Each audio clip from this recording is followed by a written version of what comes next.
Okay, good day, guys, and this is MFX today, and I'm going to have an amazing trade breakdown with you guys. And the major reason why I am interested in this trade is a trade I took actually. The major reason why I'm interested in this trade is based on the fact that it was a entry model I've been studying, I may say, and I recently got caught up with this wonderful entry model since this month. I think we're in the month of May, and I've been studying about it. I studied on GBP, JPY, also did some study about the entry model on GBP USD. So I saw the model appear, or what people would call pattern, whatever. But it's kind of like a candlestick formation that happens most especially for bearish price action. So I saw the model and I decided to take it out, and it was an amazing trade. You could see this is a 12-hour trade with good risk management and having a sizable account or a sizable capital. You could be able to make an amazing money with this trade. Having a 12-hour trade, that's amazing. I must say, I don't know about you, but for me, it's an amazing trade. So, before I head straight to this trade breakdown, I'm going to show you guys, I'm going to walk you guys on my system of approach. What I'm looking at before taking a trade. What I'm looking at when I'm doing my technical analysis. So first and first, you want to understand where structure is headed. Okay, structure gives you a direction of where price is headed. So the first thing I want to do is look at my institutional structure, what most people call higher time frame structure. So that's essential. So look at my institutional structure. Whenever I want to look at my institutional structure, I love using a broker that has much more data. This broker here, I think Forex.com, yeah, Forex.com doesn't have that much data as of FXTM. So I normally use this on this same pair just to look at institutional structure and have an idea, form a bias, a basis for where price is going.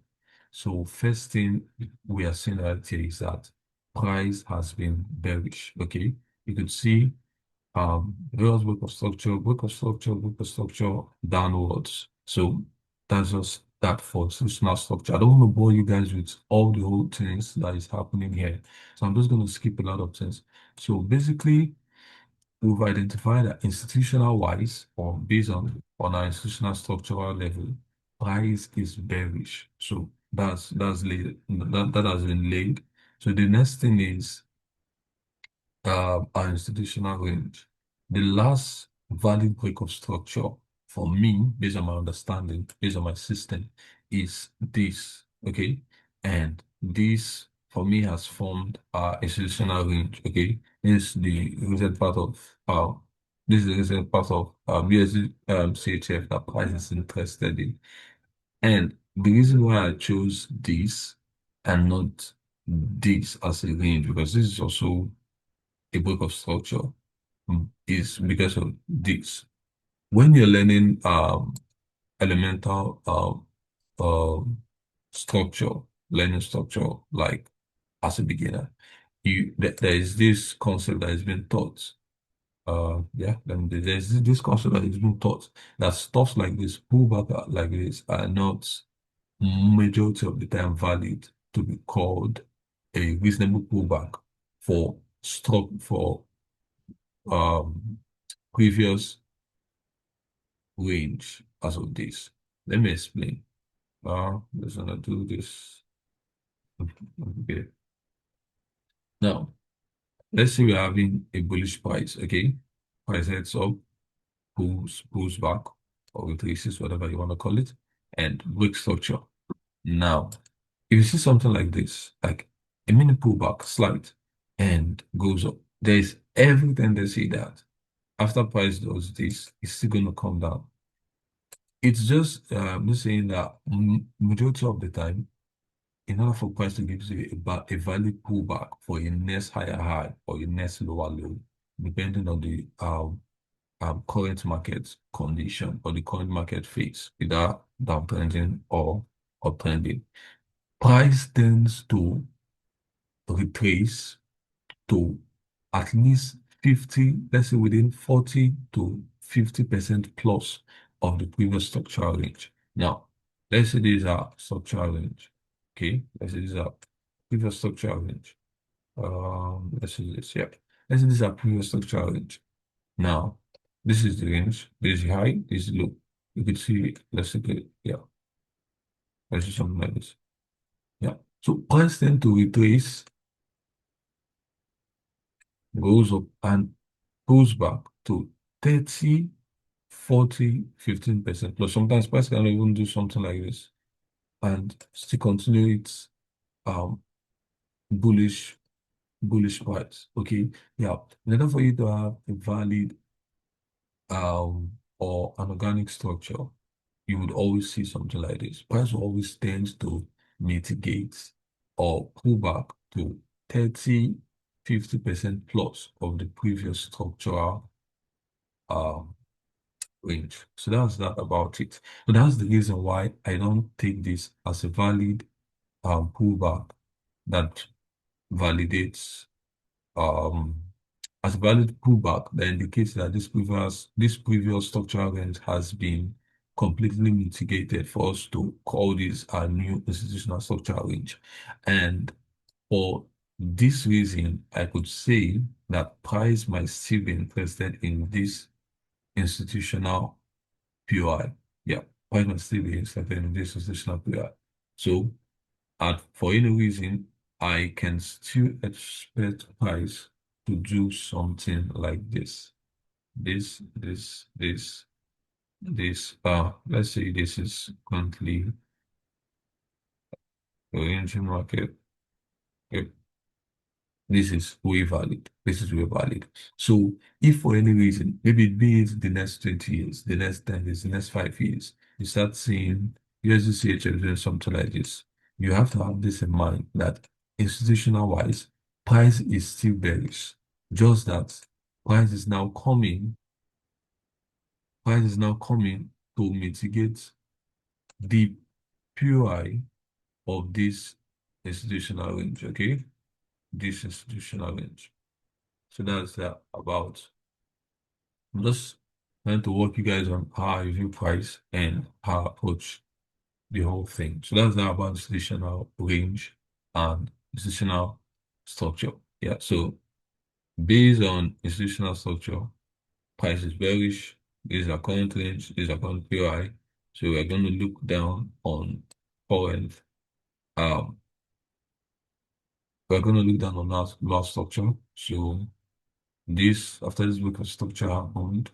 Okay, this was a 3 month PI that price slightly mitigated and created another week of structure one, week of structure, and okay, so we're gonna be so this is what I do whenever I have a price that is like this that has a whole lot of stuff going on and a structure range PI that has not been mitigated.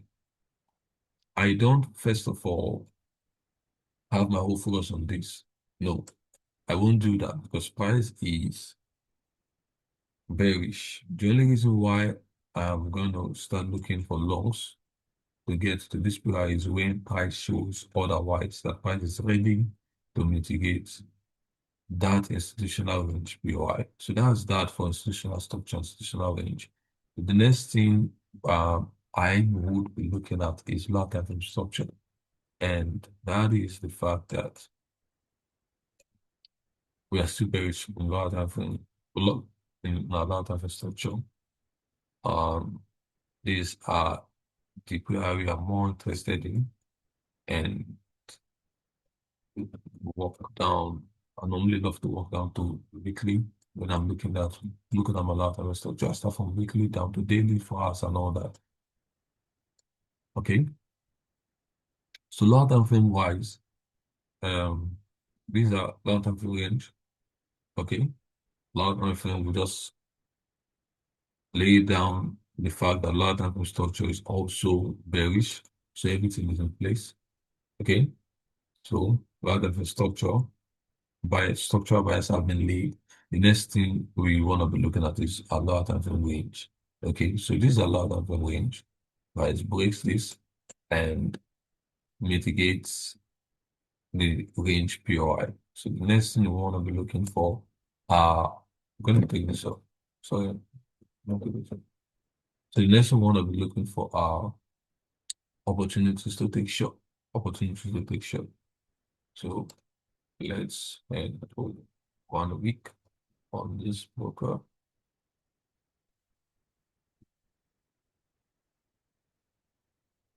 Okay, yeah. So funny enough, this range PI was mitigated, but this one was, you could see, uh, this was the one that was mitigated on that broker. This one was mitigated. So I'm going to take this to would be on the same page. Okay. Okay. So this was a lot of API. This whole thing was a lot of API, but we will find it down to whatever time frame. So we had the mitigation of a higher time frame UI by studying forming an evening star candlestick. Okay. And the next thing I want to be looking for are opportunities for short.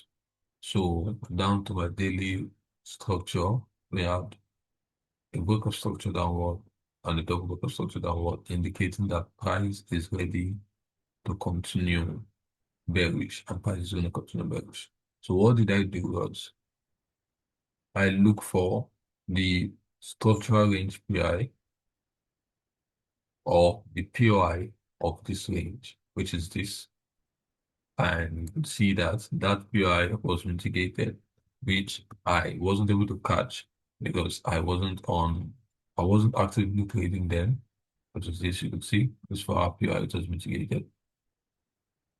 So after that, I waited for a break of structure, which was this, forming this range, making this my lower time frame range, and the current range that price is interested in trading at. So making this my lower time frame range. So the next thing I did was um yeah, break lower time frame range. Okay. I looked for this PI and we find it. Okay. I look for the range PI and waited for price. So now I call this model the liquidity interim model. So what does it mean? I'm going to explain that why also did I call it liquidity interim model. So when I saw this PI, because I love refining my point of interest, I love refining them. That's just how my system works. So when I saw this PI, I was like, okay, let me refine it. Um, I walked down to my 2 hours to view price, and this was the PI I was interested in. Okay. And it was still the same. Even here, you could say an amazing PI, clean, clear. But the question is, why did I decide to place my entry here at this week and not this PI? And that is the fact that I've understood this um pattern or model. Let me use the word model. Feels more um, enhanced and educated. Let me use the word model. I've understood this model. So whenever price creates something like this, not necessarily with the whole long candlestick, it doesn't have to be a long candlestick.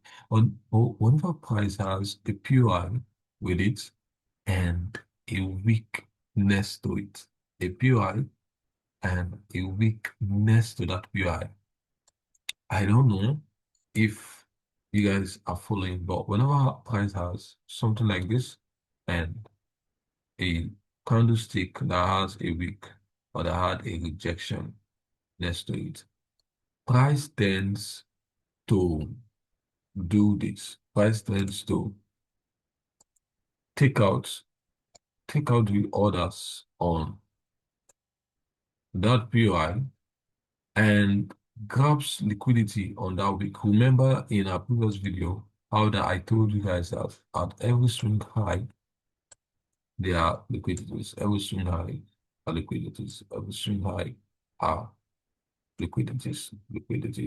So that's it. So price tends to do this, takes the orders on this PI and grabs the liquidity on this week and sell. And that's that. And simple. And I'm gonna show you guys the first place I saw this JPY.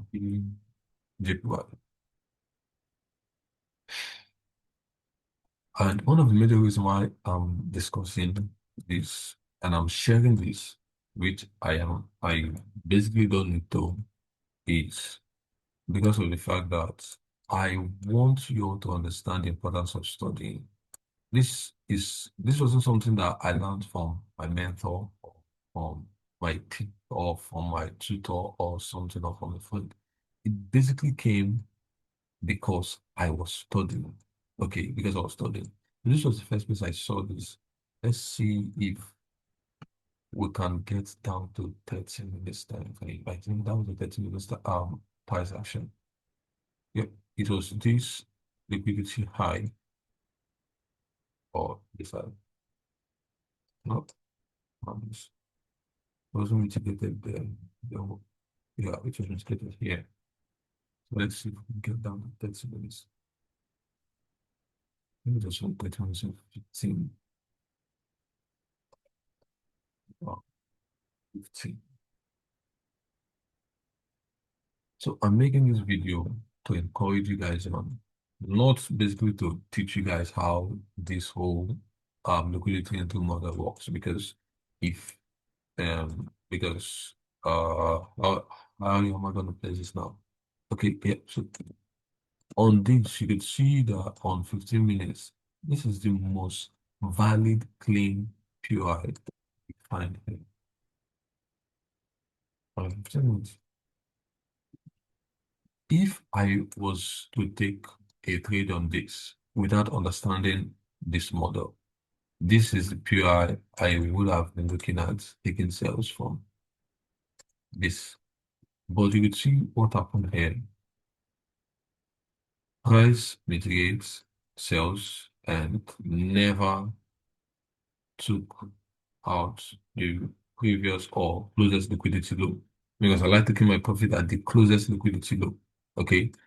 Yeah, some people might put out profit at this, but I wouldn't see that as wise in the sense that if you have to take a trade like this, you should be putting your XL around here, and you having something like this as a TP would make this trade a 1:2 or 1 to 1.8 or something. And I do not like taking trades like that most of the times.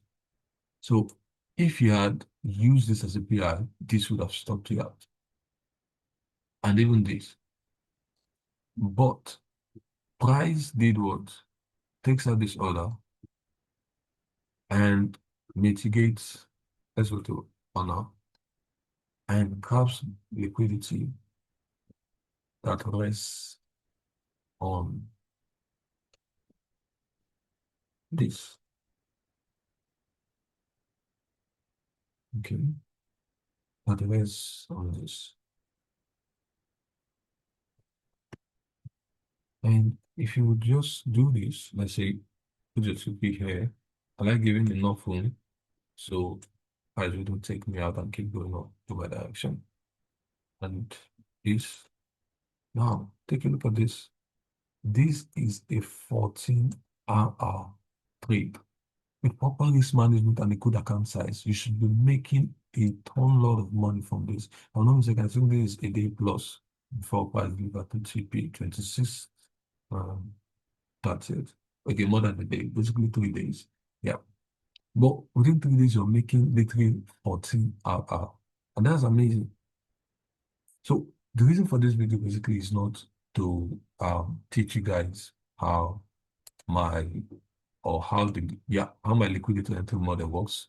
Um, if you want to have more understanding about that, you can send me a DM and I would show you how the whole thing works. But basically, it's simple. Basically, it's simple. You can be able to look at this candlestick formation, do some studies based on the video you're watching. You can actually understand this um in the way that it applies to your system, and also take a good advantage of this wonderful entry model.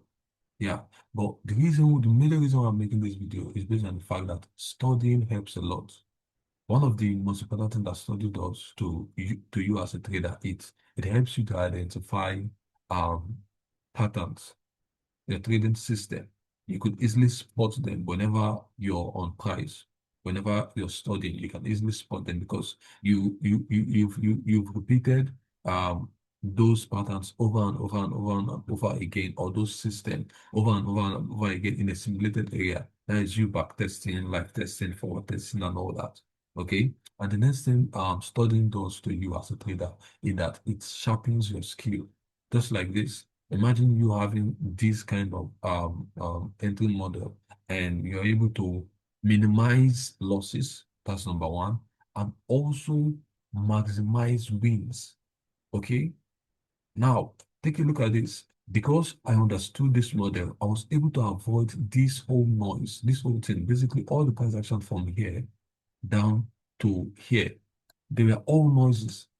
Okay. They were all noises. All the price action down to from here to hear our own noises. So I was able, because of this system, to silence this whole noise and take my trade 12.22 hour.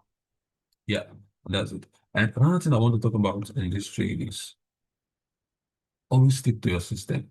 Okay, the following day after taking this trade, in this trade basically took 2 days to hit TP. After the first day, it was mitigated. I think that was on Thursday, Friday, before market close, we hit TP. So I wanted to talk about something, and that's the fact that I took a counter trade. I don't know if you have an understanding of what I'm talking about, but it's basically you trading against the trend. So I also, the reason why I'm making this video, first is for myself, to educate myself more about my system. And secondly, is for me to see my mistakes and also learn from them. And thirdly, for those that are concerned or are interested about it, to also learn from it. So I had this trade because I had a deadline on a competition account that I wanted to hit some certain target. But the reason why I'm talking about this is whether you have a deadline or not, or whether I do have a deadline or not, I wasn't supposed to take a counter trade because that wasn't my system. Yeah, I know that in our previous video on XAU USD, we talked about an entry model that was based on liquidity graph, then having double back of storage to the opposite side of the trend and taking an entry. But that was a different strategy. If you take a look at this, there was no double bottom structure in this. There was no higher time frame mitigation of POI. That was there was no higher time frame mitigation of any PI that happened here, and there was also no liquidity gap. So this wasn't my model at all. I do not trade counter and trade, but based on the fact that I was trying to hit a goal, I went to do this. I'm just saying in this video that do not do this for no reason. It's going to hurt you, and you're going to see you're going to pay for the consequences right away. So I left this here just to show you guys and also talk about it and also learn from it that counter trading or trading against your system is basically not ideal. So I had a -1 that day after having this amazing 12-hour trade. After having this amazing 12-hour trade. Yeah. After having this amazing 12-hour trade, I had also had a -1. So that's it on this video. Um, the first lesson on this video is studying, weekly study, daily study, they all help. Backtest. Backtesting doesn't necessarily mean that you're looking for a new strategy. You're just trying to make your subconscious mind to be how will I put it, more aware, or to program your subconscious mind about your system. So whenever you're on price or you're looking at the chart, you can immediately pick and identify your system of approach or your system or your edge and immediately take action. So that's just what backtesting does also. It's not just about you learning a new system. Yes, you need to backtest to learn a new system to see how the system would play out, if it's profitable or not. But even as you already have a system, backtesting also helps you to um, be disciplined. It helps you to know your system. It helps you to avoid every other thing that doesn't work and also stick to the things that does work. Just like me studying now, I've been able to give me studying and backtesting has helped me to understand that counter trend trading is not my system. It doesn't work for me. Okay, it doesn't work for me. And trading according to the trend works for me. And that's just what I'm going to stick at. So I do believe that this trade, on one way or the other, should be educative and helpful to you or to your trading journey. And if you find it helpful in any way, please give it a like, at least a like. Subscribe if you want to be seeing more of this kind of video, and you could drop a comment on the comment section. Thank you.